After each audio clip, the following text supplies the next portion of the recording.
राधे राधे। जय श्री कृष्णा। आप सभी का स्वागत है राधे कृष्ण भक्ति में। आज की इस वीडियो में हम देखेंगे कि सावन मास के अंतिम सोमवार के दिन हम शिव जी की पूजा आराधना कैसे करें। तो चलिए सबसे पहले हम पूजा के लिए सामग्री देखते हैं कि हमें पूजा के लिए कौन कौन सी सामग्री लेनी है। तो देखिए मैंने यहाँ पे अभिषेक के लिए कच्चा दूध लिया है, 1 लोटा शुद्ध जल ले लिया है, थोड़े से फूल लिए हैं। यहाँ पे मैंने आंकड़े के फल, बेलपत्र, लौंग, इलायची, वस्त्रूपी कलावा और जनेऊ ले लिया है। और देखिए शिव जी को तिलक करने के लिए पीला चंदन, इसके बाद अक्षत, काले तिल, हरी मूंग, भांग, भस्म सभी चीज़ ले लिया है। और देखिए मैंने थोड़े से दक्षिणा ले लिया है। इसके बाद भोग स्वरूप फल ले लिया है। और देखिए अगर आपको मिल जाए तो आप कमल के फूल ज़रूर से लें, नहीं तो आप कमल गट्टे भी ले सकते हैं। अब देखिए आप चाहें तो यहाँ पे पार्थिव शिवलिंग बना के भी पूजा कर सकते हैं, या फिर अगर आपके मंदिर में शिवलिंग है तो आप उनकी भी पूजा कर सकते हैं। अब हम सबसे पहले भोले बाबा का अभिषेक करेंगे। तो देखिए मैंने यहाँ पे अक्षत का आसन देकर शिवलिंग को विराजमान किया है। अगर आपके पास बेलपत्र है तो आप बेलपत्र का आसन देकर विराजमान कर सकते हैं। अब हम पूजा में सबसे पहले दीपक जलाएंगे। इसके बाद शुद्ध जल में गंगाजल मिलाकर हम यहाँ पे जल से भोले बाबा का अभिषेक करेंगे। जल से अभिषेक के बाद हम यहाँ पे कच्चे दूध से भोले बाबा का अभिषेक करेंगे। आप चाहें तो पंचामृत से भी अभिषेक कर सकते हैं। दूध से अभिषेक के बाद हम फिर से भोले बाबा का शुद्ध जल से अभिषेक करेंगे। इस तरह से हम 3 बार भोले बाबा का अभिषेक करेंगे।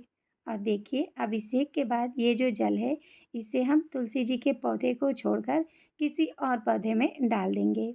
अब देखिए मैंने यहाँ पे दोबारा से प्लेट को साफ करके विराजमान कर लिया है। अब हम यहाँ पे थोड़े से अक्षत रखकर शिवलिंग को विराजमान कर लेंगे। तो देखिए मैंने यहाँ पे अक्षत का आसन दिया है, आप बेलपत्र भी रख सकते हैं।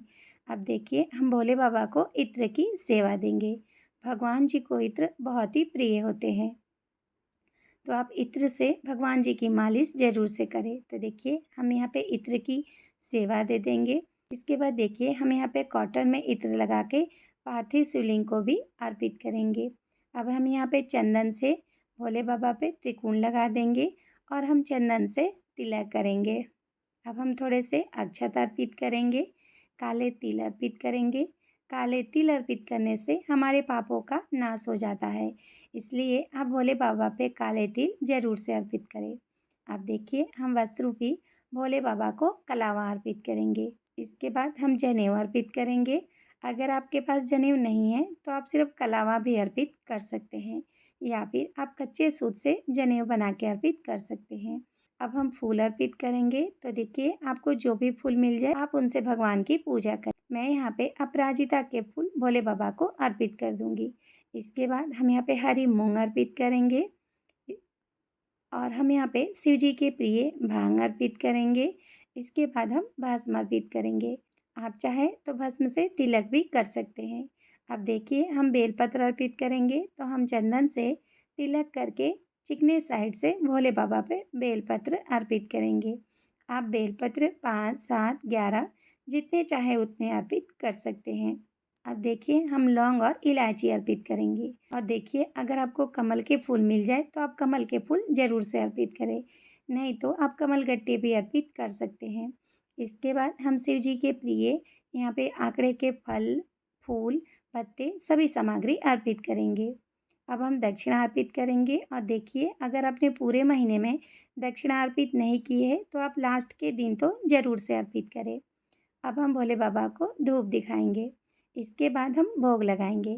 तो मैंने यहाँ पे फलों का भोग लगाया है, आप चाहें तो मिठाई का भोग भी लगा सकते हैं। अब पूजा के बाद देखिए मैं शिव चालीसा का पाठ करती हूँ, तो मैं यहाँ पे शिव चालीसा का पाठ कर लूँगी। तो हम हाथ में थोड़े से फूल लेके शिव चालीसा का पाठ कर लेंगे। आप चाहें तो सोमवार व्रत की कथा भी पढ़ सकते हैं। पाठ करने के बाद ये फूल भगवान के पास हम अर्पित करेंगे और अब हम भगवान जी की आरती करेंगे। तो हम प्रेम पूर्वक शिव जी की आरती कर लेंगे। आप शिव जी की आरती गाते हुए आरती कर सकते हैं। आरती के बाद हम जल को 3 बार घुमाकर आचमनी करेंगे। इस तरह से हम अपनी पूजा को पूर्ण करेंगे। पूजा के बाद हम हाथ जोड़कर पूजा में हुई भूल-चूक के लिए भोले बाबा से क्षमा याचना करेंगे और अपनी मनोकामना पूर्ति के लिए प्रार्थना करेंगे। तो इस तरह से हम बहुत ही सरल विधि से सावन मास के लास्ट के सोमवार के दिन भोले बाबा की पूजा आराधना करेंगे। और देखिए, पूजा के बाद ये जो पार्थिव शिवलिंग है, इनका हम विसर्जन करेंगे। तो जब हमारा दिया शांत हो जाएगा, तो हम इनका विसर्जन कर देंगे और भोग प्रसाद हम सभी में बाँट देंगे। तो आप इस तरह से सरल विधि से पूजा ज़रूर से करें। राधे राधे, जय श्री कृष्णा।